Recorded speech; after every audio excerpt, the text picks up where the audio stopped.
Apa kabar Sobat Klik Dokter? Konsul santai dengan Dr. Vito. Kita akan membahas mengenai apa sih responnya orang-orang saat ini dengan adanya physical distancing dan juga dengan adanya berita sana-sini semua tentang virus corona. Ya, itu memang hal yang sekarang ini sedang menjadi keluhan juga. Ada orang yang parno berlebihan, sehingga akhirnya mereka yang harus ke rumah sakit, malah takut ke rumah sakit. Lalu ada juga yang menganggap enteng, jadi akhirnya mereka tetap nongkrong-nongkrong di luar. Mereka bukan kerja ya, kalau yang kerja sih nggak apa-apa deh di luar. Memang ya sudah, kita harus juga apresiasi mereka, karena mereka ya apa boleh buat, karena kebutuhan keluarga mungkin mereka harus berjuang di luar rumah. Namun ada orang-orang yang party di luar, mereka nongkrong di luar, nggak menyadari bahwa ini adalah suatu keadaan yang darurat, artinya harus menjadi perhatian bagi semua lapisan masyarakat. Hampir semua lapisan masyarakat terkena. Bukan hanya orang-orang yang di rumah sakit, bukan hanya dokter, bukan hanya tenaga kesehatan, bukan hanya orang-orang yang bekerja sebagai pengantar barang, ojek online, namun pengusaha, karyawan juga menghadapi masalah yang sama. Dengan adanya physical distancing dan juga sekarang kita harus bekerja dari rumah jika memang memungkinkan. Nah, saya akan bahas ini bersama seorang guru besar di bidang antropologi, seorang pengajar di bidang antropologi kesehatan, seorang pakar, seorang ibu, juga putri proklamator Indonesia, Profesor Mutia Hatta. Selamat pagi, Prof. Mutia. Selamat pagi. Suatu kehormatan bisa ada di sini. Prof. Mutia meluangkan waktu karena ini tujuannya adalah untuk edukasi dan memberikan informasi bagi semua lapisan masyarakat di Indonesia. Kita sekarang menghadapi masalah yang sama. Dan tentunya Indonesia ini kan multikultural. Nah, Prof, boleh nggak Prof memberikan pandangan ini terutama pada generasi milenial nih yang perlu tahu bahwa ada ilmu mengenai hal tersebut, Prof. Silakan, Prof. Ya, begini. Yang diperlukan tentunya adalah kita masyarakat yang multikultural. Yeah. Bagaimana kita menghadapi bencana pandemi COVID-19 ini. Nah, tentunya bagaimana sikap yang diharapkan dari masyarakat juga termasuk kaum muda terhadap pandemi ini adalah tentu tidak lepas dari kaitannya dengan bagaimana pemerintah memberikan pendekatan pada rakyat. Ya, jadi bagaimana menyampaikan informasi, dan itu tentu pemerintah mempunyai aparatnya, mempunyai sarananya bagaimana menyampaikan bahwa misalnya ini secara budaya ya saya lihat, bagaimana masyarakat secara umum walaupun mereka berbeda suku bangsa, berbeda agama dan lain-lain, bahwa COVID-19 itu adalah musuh bersama dari bangsa kita. Bahkan juga musuh bersama seluruh dunia. Ya, dan itu masuk ke Indonesia. Jadi kita itu harus sama-sama tidak boleh kalah dengan bangsa lain, negara lain untuk mengatasi ini di negara kita sendiri. Nah, komunikasi inilah yang harus ditata dengan baik. Ahli-ahli komunikasi bisa berperan di sini, dan semuanya itu kerjasama antara pemerintah dan masyarakat. Nah, jadi tidak ada lagi persepsi yang keliru, interpretasi yang berbeda, dan ketidakmampuan untuk menyesuaikan diri. Sekarang ada physical distancing, ada social distancing, itu bagaimana caranya? Nah, tentu ini harus dipahami bukan hanya dari segi kedokteran, tetapi juga dari segi budaya. Bahwa kita ini masyarakat yang multikultural memang benar, tapi ada hal-hal yang bisa diangkat dari kearifan budaya masyarakat maupun hambatan budaya masyarakat yang ada bisa dikemas yang baik, ditampilkan, digunakan, tapi hambatan budaya itu diatasi. Misalnya bagaimana mencegah orang terlalu kolot misalnya, atau terlalu kolot gimana maksudnya, Prof? Kolot terhadap prinsip. Prinsip yang sebetulnya bisa ada jalan keluarnya. Ya. Nah, mereka tidak tahu, tapi diberitahu baik-baik pasti juga mengikuti. Kemudian bagaimana cara hidup yang baik. Dan kita tahu bangsa kita kan tidak semua hidup dalam kondisi status ekonomi yang sama, dan jadi ada yang hidupnya susah, rumah berdempetan, kamar mandi pun sewa ya. Karena sekampung gitu, Prof. Aku lihat kamar mandi satu. Iya. Jadi kalau mau buang air aja giliran, Prof. Iya. makanya keran juga tidak tersedia, Iya. padahal harus sering cuci tangan. Iya. Nah, hal-hal seperti itu ada empati dari pemerintah, ada uluran tangan. Ya tadi Anda dokter sudah mengatakan soal orang-orang yang harus berada di luar karena mencari nafkah. Mereka tidak digaji tapi harus mencari nafkah harian. Nah, itu bagaimana? Ya, ada memang sudah pengumuman bisa ini bisa itu, tapi implementasinya bagaimana?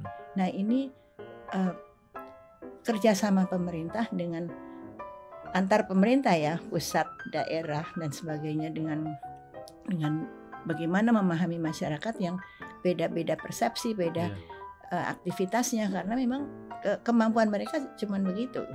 Lain dengan yang juga yang bisa di rumah saja dengan nyaman, tidak nyamannya karena bosan itu ya, tapi bisa bekerja dengan baik. Tapi ini rumah kecil anaknya banyak, ya itu juga suatu hal yang bagaimana mental health, kesehatan mental berperan di sini ya. Dan juga di rumah sakit sendiri. Rumah sakit itu mempunyai budaya rumah sakit.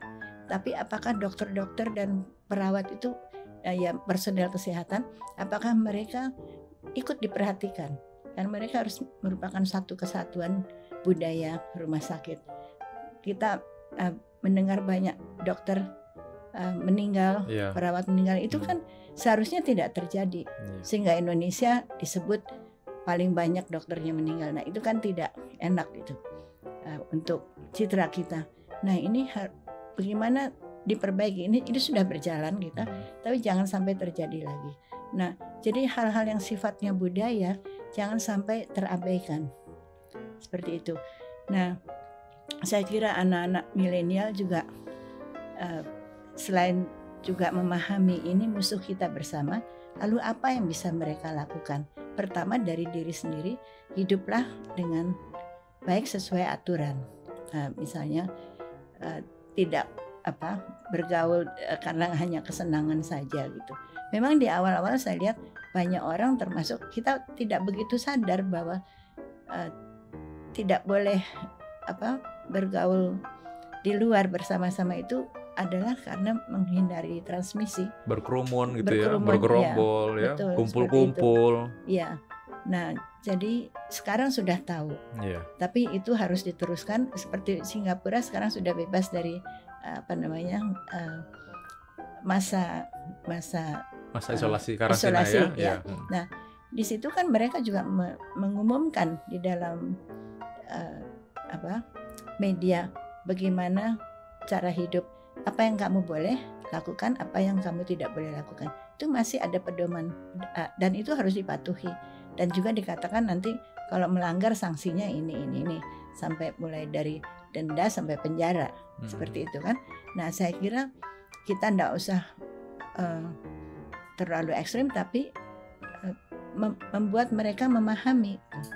Dan kita kebetulan yang paling banyak ini termasuk Jakarta kan. Jakarta sebagai kota metropolitan, tapi Jakarta juga multikultural, sangat banyak.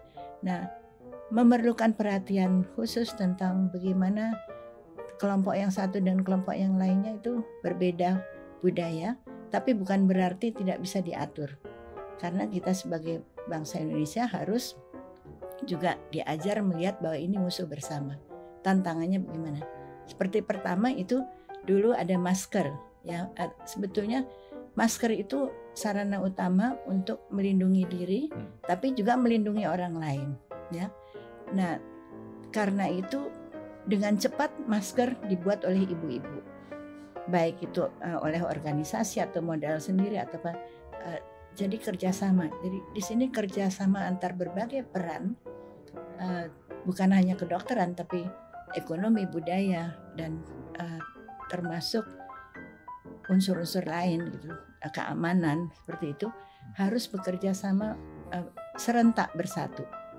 Dan ini tentu pengawasannya dari pemerintah yang mengorganisasikan pemerintah dengan dalam program-programnya. Nah, kita harus juga masyarakat mempunyai suara untuk menyampaikan saran gitu. Sebaiknya begini, jangan begitu. Sebaiknya ada bantuan seperti ini, sebaiknya diatur seperti ini. Juga misalnya peredaran video itu menakutkan. Ya. Itu memang sangat membuat orang stres, Prof. Betul, ya. Seperti begini, saya melihat video di mana mungkin itu seperti bank gitu ya. Orang tergeletak di atas kursi yang panjang itu dengan gemetar, kejang. Ya. Lalu orang panik. Tapi kemudian ada lagi seperti itu di tengah jalan, di pinggir jalan, ya, disebut di mana. Tapi kita kan juga bertanya, kalau ada orang seperti ini siapa yang menolong? Ada pos pemberian pertolongan di mana? Nah, seperti itu. Jadi ini tidak ada videonya ada menakutkan, tapi pertolongannya di mana? Jadi solusinya apa gitu ya, Prof ya? Nah, solusi-solusi ini yang juga harus diperbanyak. Saya kira itu. Dan bagaimana masyarakat ya masing-masing orang dan juga mungkin orang yang terdekatnya saling mengontrol bahwa menyebarkan video yang tidak edukatif, tidak informatif dan malah menakutkan sebaiknya ditolak saja. Iya, bisa begitu, tapi juga kalau ada pengawasan yang bisa menelusuri, ini suatu hal yang bisa dihukum loh. Nah, tadi berarti yang tadi Prof bilang ya, ada kerjasama dari pemerintah pun memberikan aturan dan ada implementasinya. Dan juga dari kita sendiri sebagai masyarakat ya harus tahu saling menjaga gitu. Karena kita melihat ini musuh bersama yang harus kita atasi, dan jangan sampai kondisi ini lama-lama berlanjut, tapi juga setelah selesai kita harus bukan foya-foya lagi bersama kongko-kongko lagi, tidak begitu. Tetapi apa yang harus kita lakukan? Kita harus membiasakan diri secara bagaimana. Jadi sudah harus mempersiapkan diri dari sekarang. Jadi kita harus berubah. Memang ini adalah bagian dari sejarah manusia kalau menurut saya. Karena ini terdampak kepada semua negara. Dan saya pikir memang kita udah harus siap. Memang ini keluar dari zona nyaman kita ya, Prof. Selama ini. Dan terkait dengan antropologi nih, terkait dengan budaya manusia. Mungkin sekarang orang cenderung ada saling menyalahkan. Nah, menurut saya itu kan tidak sesuai dengan citra orang Indonesia ya. Saya taunya orang Indonesia itu harusnya malah biasanya gotong royong, saling tolong menolong, saling melindungi. Dan kita sebagai bangsa ini ya, Prof Mutia adalah seorang cucu proklamator, mungkin menjadi saksi juga bagaimana Dr. Andes Hatta bisa memberikan pernah cerita mungkin sama Prof, bagaimana sih pengalaman Prof dulu waktu masa-masa awal tuh? Ya, saya kebetulan anak pertama, jadi mengikuti perjalanan ini, republik ini berdiri ya. Ya tentu saya lahir pada zaman kemerdekaan, tapi tidak lama. Bagaimana kita dulu kebersamaan itu kuat dan semua orang mengetahui apa yang terjadi di masyarakat. Nah, sekarang ini tentu tidak bisa menyalahkan juga kemajuan teknologi, tapi ada perbuatan yang tidak terkontrol, seperti hoax tadi itu, dan atau siaran yang diedit sehingga beda dengan yang realitas. Benar. Itu sih sangat niat sih, Prof.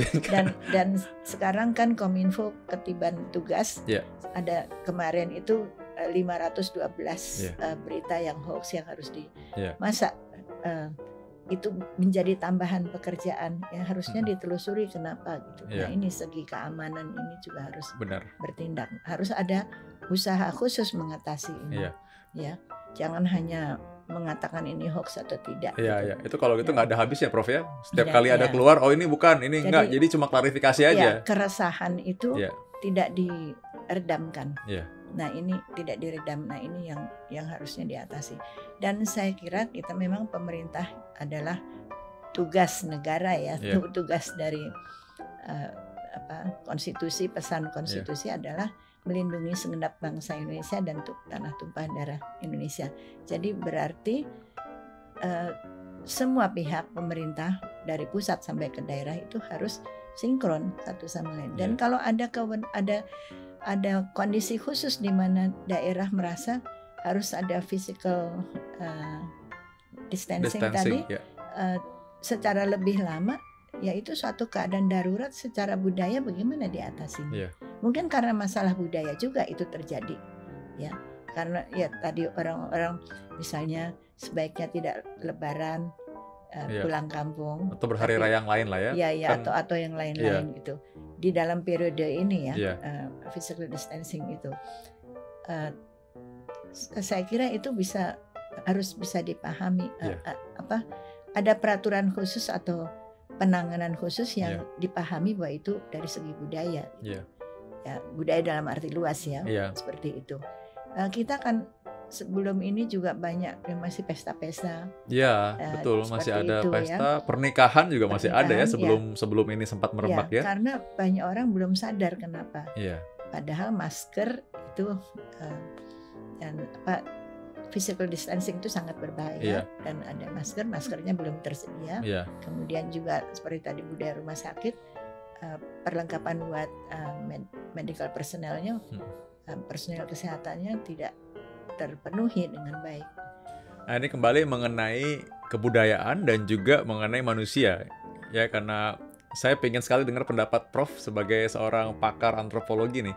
Jadi di setiap negara ceritanya kan ada stereotip ya, stereotype kalau bahasa Inggris ya. Jadi katanya orang Jerman tuh disiplin, makanya mereka cukup bisa menangani masalah ini. Lalu orang Cina itu juga sangat perhitungan, makanya mereka begitu terjadi wabah mereka bisa mengkonten itu dalam 3 bulan mereka bisa selesaikan. Walaupun sekarang ceritanya ada kasus baru lagi. Lalu di Italia kebanyakan rata-rata orangnya agak selengean gitu. Jadi makanya mereka kasus terbanyak kemarin. Amerika agak sombong-sombong ceritanya. Jadi mereka akhirnya menjadi sekarang malah yang paling banyak melewati Italia. Karena mereka anak-anak mudanya, Prof. Waktu diketahui bahwa ini wabah merebak, mereka disuruh kerja dari rumah. Anak-anak mudanya ini malah bilang gini, itu kan katanya yang kena kebanyakan orang tua. Anak muda nggak apa-apa, jadi mereka party-party di luar. Mereka nongkrong. Akhirnya sekarang malah apa? Anak-anak mudanya sebagian besar ya masuk rumah sakit. Dan mereka kehabisan ventilator, alat bantu nafas. Itu negara Amerika loh. Nah, Indonesia nih, ya, yang saya sedih adalah kebanyakan orang itu memang sih sekarang sama-sama struggle. Namun sebagian dari mereka ada yang masih bilang gini, Indonesia gimana tuh, luar negeri aja gitu, gimana kita? Nah, saya pribadi merasa nggak setuju, karena menurut saya orang Indonesia harusnya bisa, karena kita gotong royong harusnya. Budaya kita adalah tolong-menolong. Nah, menurut Prof bagaimana? Ya, kita punya mekanisme budaya yang saling menolong. Sudah ada tradisinya. Dan karena itu jangan sampai tradisi ini dihambat, artinya dihalangi, sehingga gotong royong masih tetap berjalan. Nah, juga kalau dikatakan orang Indonesia tidak bisa disiplin atau begitu ya, saya kira kalau kita tahu musuh bersama kita apa dan itu disampaikan baik-baik, maka setiap orang, setiap kelompok ya, tidak peduli suku bangsanya apa, sebagai orang Indonesia ini ada musuh bersama datang ke Indonesia pasti mempunyai sikap tertentu, apalagi kalau pemerintah mengatakan ini harus begini karena kalau tidak yang terjadi adalah begitu ya. Jadi dipahami baik-baik. Nah, tentu semua pihak bisa memperkuat, tapi ide tentang musuh bersama dan cara penanganan yang baik seperti tentang masker tadi kan sekarang sudah banyak orang, kita aja di sini tidak pakai masker tapi begitu keluar dari sini kan pakai lagi gitu. Nah, jadi kita sudah patuh, artinya itu bisa diatur. Nah, saya kira juga yang penting adalah bagaimana pemerintah itu solid, utuh di dalam bekerja sama melindungi segenap bangsa Indonesia. Jadi saya harus mengatakan bahwa kondisi politik 2019 itu tidak menguntungkan bagi bangsa kita, dan saya sudah merasakan ini dan saya sudah berkali-kali mengatakan pada teman-teman saya, kelompok saya yang potensial untuk menyampaikan pesan, tapi mungkin mereka juga ada yang terbenam ke situ. Maka progres yang dilakukan pada awal-awal ketika kita tahu bahwa Indonesia pun dalam bahaya pandemi ini, misalnya pemerintah DKI melakukan apa-apa dihujat gitu, oleh pihak yang tidak suka kepada. Nah, keterbelahan bangsa ini sudah harusnya lewat, tapi jejaknya masih ada, bukannya menolong, memperbaiki, mengkoreksi apa yang sudah dilakukan yang masih belum cukup baik oleh pemerintah yang saya lihat di DKI ya, karena saya tinggal di sini, tapi dihujat, sehingga ini menghambat upaya yang dilakukan. Tapi kalau semua itu tidak boleh melihat lagi siapa yang bekerja, tapi pejabat itu adalah bekerja untuk rakyat. Nah, kita ini ada rakyat, ada pejabat, ada tokoh masyarakat, semua itu harus betul-betul melihat musuh bersama seperti apa yang kita miliki dan bagaimana kita mengatasinya. Nah, sebetulnya kita juga memberikan bantuan bukan apa-apa, tapi demi kepentingan rakyat Indonesia. Jadi kita lupakan itu semua. Sekarang kita tidak boleh lagi terbelah-belah, kita harus bersatu. Karena kita lihat sendiri ketika hambatan itu masih tidak dihalang, tidak diatasi dengan baik, korban kita banyak sekali kan, termasuk orang-orang yang seharusnya tidak jadi korban, dokter-dokter. Dan saya kebetulan kenal sama salah satu profesor yang banyak sebetulnya yang di kalangan UI banyak ya. Saya mengatakan, aduh itu kan mendidik dokter itu kan 7 tahun ya paling sedikit. Baru dengan pengalamannya yang berikutnya berpuluhan tahun. Hilang begitu saja. Betapa ruginya kita. Jadi kerugian itu bukan hanya kematian, tapi juga pakar-pakar yang seharusnya tidak harusnya tidak meninggal.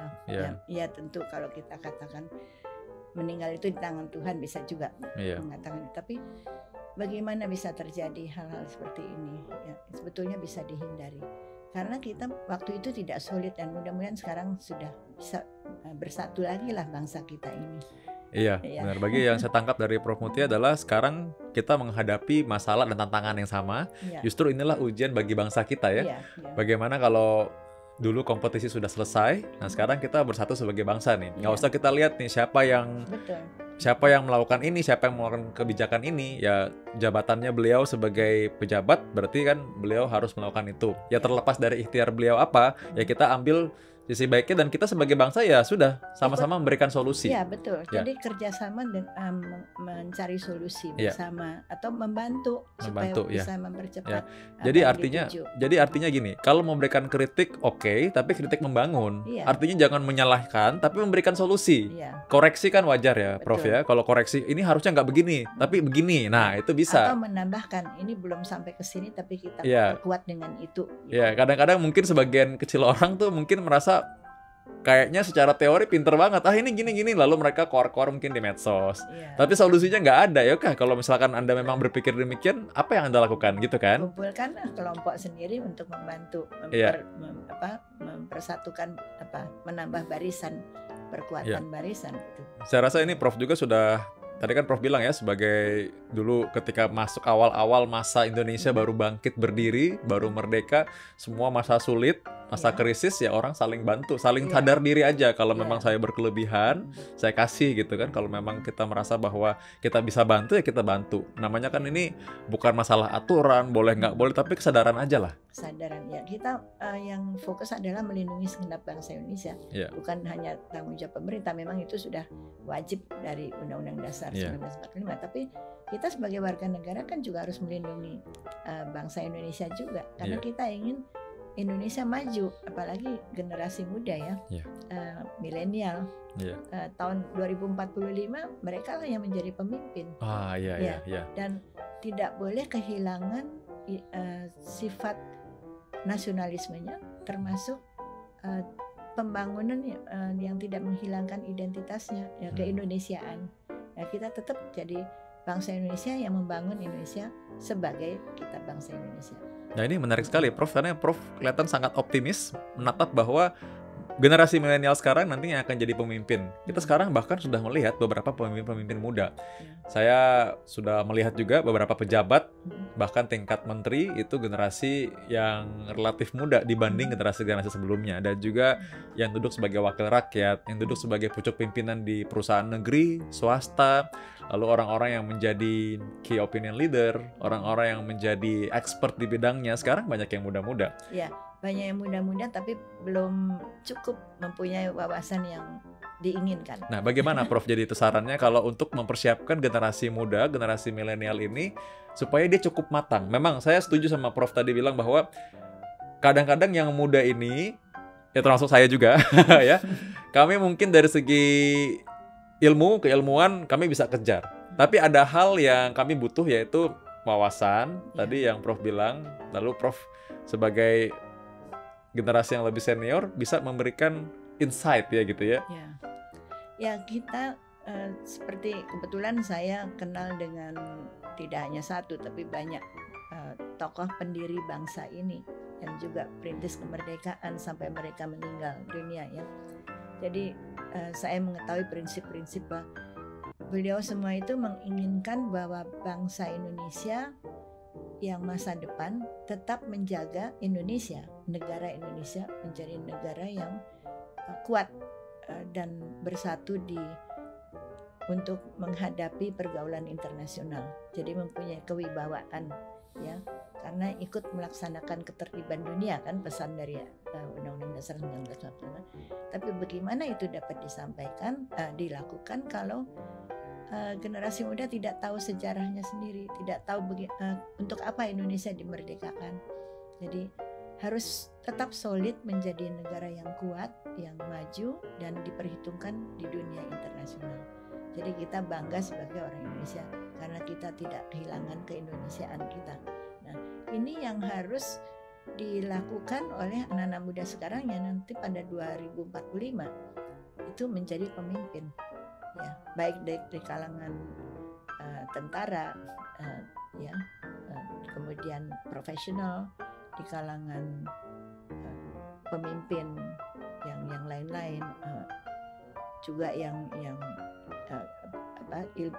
ilmuwan seperti itu dari berbagai macam keahlian. Dan saya kira ini tokoh-tokoh yang berperan di dalam masyarakat itu semuanya harus mempunyai tekad yang sama, ingin membuat bangsa Indonesia dan negara Indonesia maju. Bukan ada tanah airnya tetapi yang berkuasa orang lain. Itu Bung Hatta mengatakan kita harus menjadi tuan di negeri sendiri. Artinya kitalah yang mengatur pembangunan Indonesia ini seperti apa demi kepentingan bangsa Indonesia. Bukan nanti orang Indonesia hanya sebagai pegawai atau penonton, atau bahkan kalau jelek itu lebih jelek menjadi kuli di negerinya sendiri. Itu pernah disebutkan oleh Bung Karno juga dulu kan, jangan sampai. Nah, saya kira ini yang dari sekarang saya tidak melihat belum melihat cukup banyak orang yang sekarang berada di DPR melakukan sesuatu yang menunjukkan dia menuju ke sana. Juga belum di kalangan pejabat-pejabat tinggi ya. Mahasiswa juga sudah mulai berpikir, tapi belum ada tokoh yang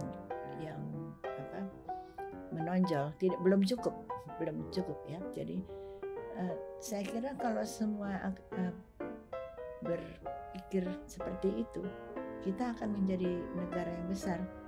Kenapa kita belum maju di ASEAN saja?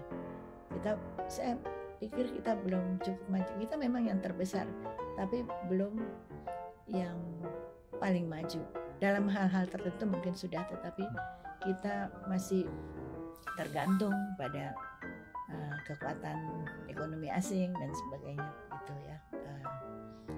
Jadi kita harus mempunyai kemampuan yang lebih, dan itu karena bangsa kita sendiri mempunyai kekuatan, mempunyai semangat untuk membangun negeri dan tidak kehilangan jati diri keindonesiaannya. Nah, juga di sini dengan COVID ini adalah ujian. Adanya COVID-19 ini ujian. Kita bisa nggak mengatasi COVID ini menjadi bangsa yang lebih baik? Yang tadinya kita sudah kehilangan gotong royong karena banyak konflik politik, konflik macam-macam ya. Saya kira itu awalnya dari situ, karena ketika tahun 2005 ada wabah kelaparan, itu juga karena kehilangan kerjasama untuk melihat kekurangan gizi dan gizi buruk itu menjadi musuh bersama. Ya, karena antara di RT saja tidak solid lagi. Ya. Yang satu masuk partai mana, satu masuk partai mana, jadi tidak ada kebersamaan lagi. Ya. Nah sekarang lebih besar tantangan kita dengan COVID ini.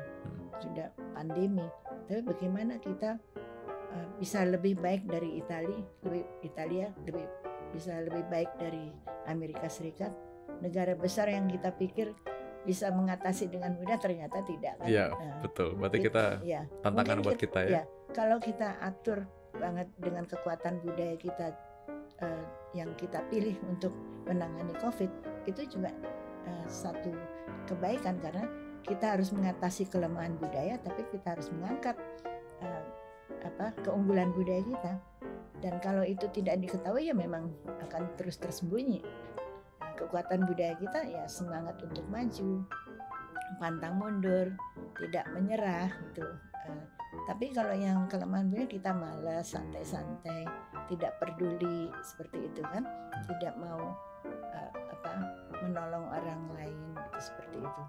Nah jadi dengan adanya penderitaan yang besar dari korban dan sebagainya, dan termasuk kita juga harus merasa dokter-dokter itu berkorban ya. Kita harus malu kalau sesudah lewat pandemi ini kita masih hidupnya berantakan. Kita harus hidup lebih baik supaya jangan terjadi lagi. Mungkin pandemi tidak, tetapi wabah-wabah yang lain masih bisa terjadi, dan itu harus diatasi. Kita tidak mau lagi ada wabah yang menyerang begitu banyak bangsa kita.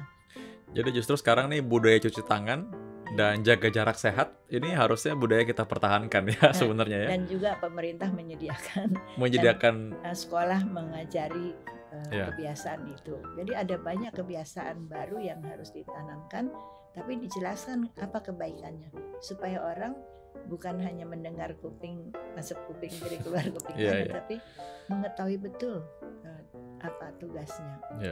Kenapa? Karena prinsipnya kalau saya baik, saya menolong orang lain. Orang lain baik, itu menolong saya. I protect you, you protect me. Seperti itu. Jadi saling menjaga ya.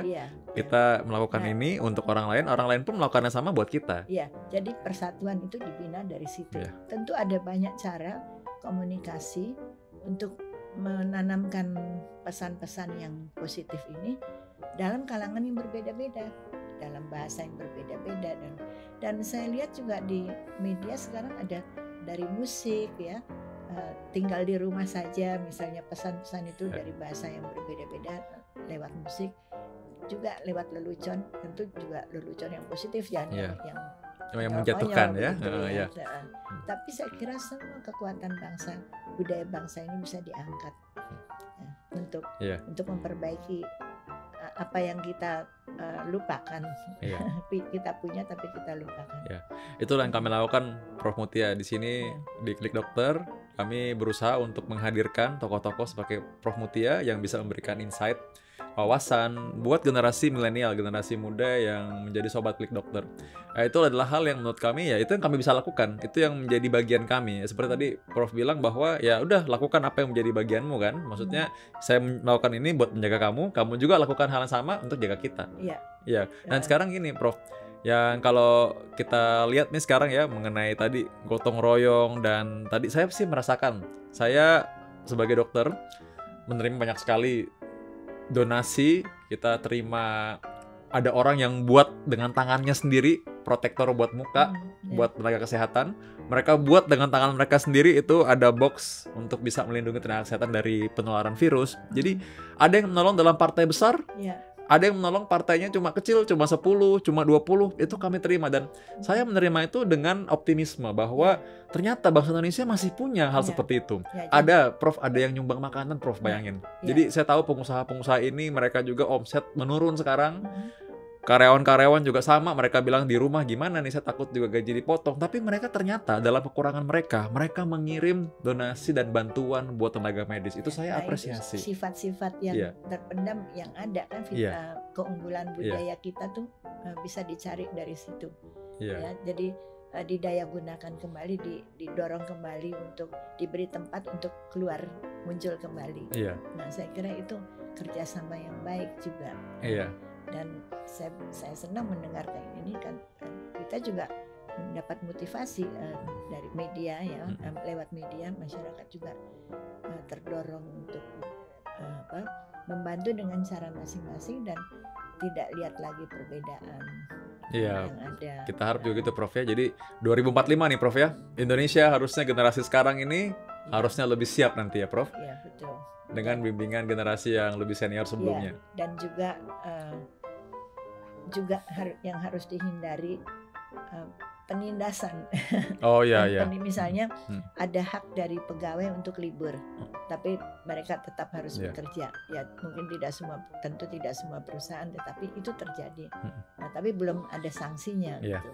Nah, jadi mereka berbeda dan itu kan unsur selfish ya, memenangkan diri sendiri, egoistis. Nah itu tidak boleh terjadi. Jadi hal-hal seperti ini pun apa yang jadi semangat baik dimunculkan, tapi yang buruk, yang tidak baik itu juga harus diidentifikasi dan bukan untuk menghina, tapi bahwa ini tidak baik, pengajaran bahwa ini tidak baik. Karena bagaimana kita bersatu kalau kita tidak memberikan hak pada sesama warga negara yang seharusnya mereka terima.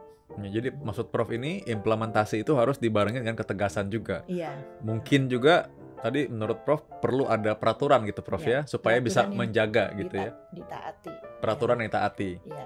Ya menghadapi masa krisis sekarang ini di mana semua orang susah, ternyata semua orang bisa berkontribusi. Artinya mereka bisa berjuang di bidang masing-masing. Saya selalu bilang bahwa ini memang caranya berjuang beda-beda Prof, tapi tujuannya sama. Kita ingin menang dari situasi sekarang ini. Ada pasien saya yang bilang, saya nggak tahu mau nyumbang apa, dia bilang. Saya bilang, Bapak ngapain kerjanya? Dia bilang, saya nyuplai telur, dia bilang. Ya udah kasih telur. Ada yang dia bilang, saya punya perusahaan yang mendrop vitamin. Saya bilang, ya udah nggak apa-apa. Dia bilang, saya drop vitamin nggak apa-apa ya. Oke, kasih vitamin. Bahkan ada yang bekerja di bidang catering. Dia bilang, Dok, ini catering juga lagi kurang bagus ya sekarang. Jadi dia bilang, terus terang karyawan juga banyak yang mesti dirumahkan. Tapi saya pengen kasih. Bayangin nggak? Mereka kasih dari kekurangan mereka mau kasih ke orang lain. Jadi mereka akhirnya kasih ke tenaga kesehatan 100 porsi, kasih ke rumah sakit. Besok lagi ada yang lain lagi bilang, Dok boleh nggak saya sumbang 50 porsi? Boleh. Ada bilang, Dok saya cuma bisa masak risoles. Dia bilang, saya mau kasih risoles aja boleh nggak? Saya bilang, boleh. Saya bilang, kasih risoles, boleh. Jadi mereka bayangkan, mereka ini ternyata menyumbang dari kekurangan mereka, dari keterbatasan mereka, dari situasi krisis ini. Ini yang membuat saya semakin punya harapan bahwa memang benar yang Prof Mutia bilang, bahwa Indonesia ini memang dasarnya gotong royong, orang yang tolong menolong. Nah mungkin Prof bisa nggak, Prof mungkin memberikan kami generasi muda ini harapan, statement apa yang harus kami lakukan sekarang, Prof? Iya, jadi begini, kita ini hidup di negara yang unik, ya, unik karena multikulturalisme tadi, multikultural sifatnya, tapi juga kita negara kepulauan, jangan sampai lupa. Karena itu kita sering juga ada physical distance yang sudah terjadi karena ada pulau-pulau gitu. Nah, kemudian kita juga negara yang sangat luas dan kita juga punya banyak bahasa, tapi kita punya satu bahasa persatuan Indonesia dan itu harus disyukuri. Jadi kita punya cara untuk bersatu, ya, dan kita harus punya kebanggaan terhadap sejarah kita, kondisi artinya geografi dari negara kita dengan macam-macam kekuatan sumber daya alam dan sosial budayanya, dan itu yang menjadi penguat ya. Anak-anak ini terutama harus belajar sejarah dan sebagainya itu di sekolah, tapi juga di dalam masyarakat harus ditumbuhkan. Nah ini pertama adalah membangun persatuan kembali, kebersamaan kembali, mempunyai negara yang bisa dibanggakan, masyarakat yang dibanggakan. Kedua, bagaimana kita sama-sama melihat bahwa kita harus membangun Indonesia, NKRI, bangsa dan negara, dengan melihat bahwa pandemi ini adalah musuh bersama. Seperti tadi, kerjasama antara pemerintah dengan rakyat. Pemerintah sendiri harus solid dan rakyat juga bekerja sama. Seperti tadi cerita-cerita itu kan, itu tumbuh sendiri dalam periode kapan kita mulai sadar kan, awal Maret kan, sampai dengan sekarang pertengahan April ya sebulan lebih sedikit, dan kita masih harus menjalani lagi sampai sampai nggak tahu akhir kapan sih. Mei. Iya, akhir Mei ya. Mudah-mudahan ya. Mudah-mudahan cepat. Tapi jangan terus kita lupakan, kita udah melakukan, kita sekarang mau bisa enak-enak lagi, tidak bisa. Kita harus tetap memperhatikan kepentingan bangsa. Ya bukan secara drastis, tapi ini sedikit-sedikit sudah terbentuk kan. Kita lihat hubungan antara orang-orang di perkampungan kota, hubungan antara kota dengan desa. Tadinya mau mudik jadi tidak mudik, tapi juga yang mudik juga saya mendapat cerita diberlakukan, mereka harus physical distancing juga selama 2 minggu. Jadi di sana juga di daerah sudah punya kesadaran. Nah, saya kira antara daerah yang mempunyai yang jadi sumber bencana yang banyak korbannya dengan yang tidak banyak korbannya, itu memang kita lihat berbeda, tapi harus tetap ada musuh bersama, bahwa yang tadinya hanya 10 hari lagi bisa berubah jadi banyak kalau kita tidak mempunyai prinsip tadi, I protect you, you protect me, itu ya.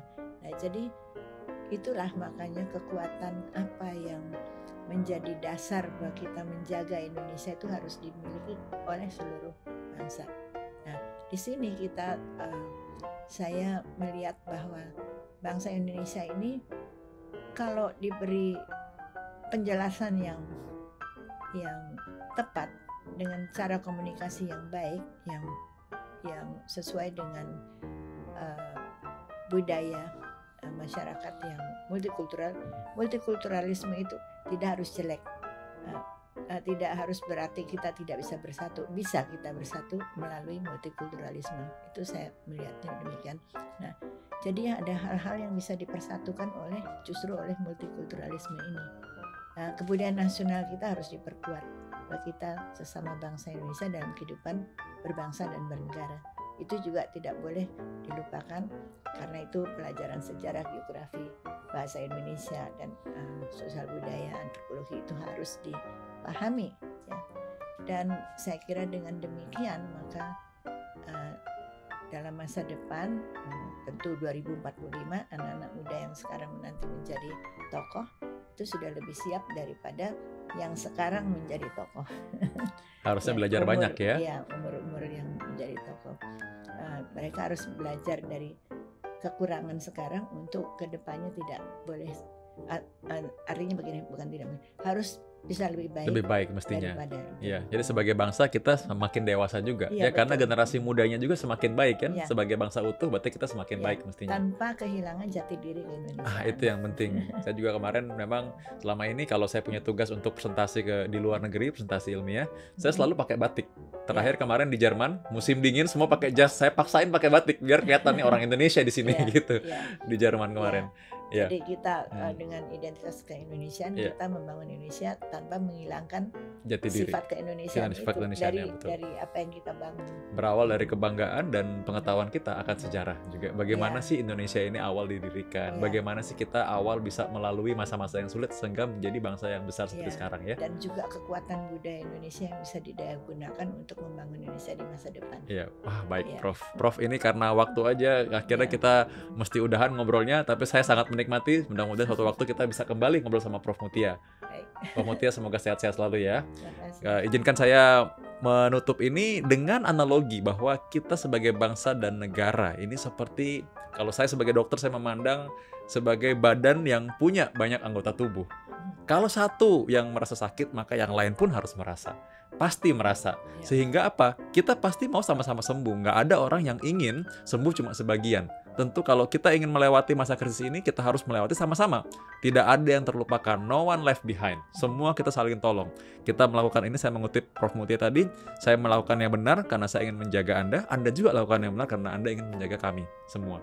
Jadi kita sama-sama akan lewati ini sebagai satu badan yang sehat, badan yang tumbuh yang kuat, dan menjadi lebih dewasa di kemudian hari, sehingga siap menjadi pemimpin 2045. Baik, Prof Mutia terima kasih. Konsul Santai, sampai ketemu di episode selanjutnya.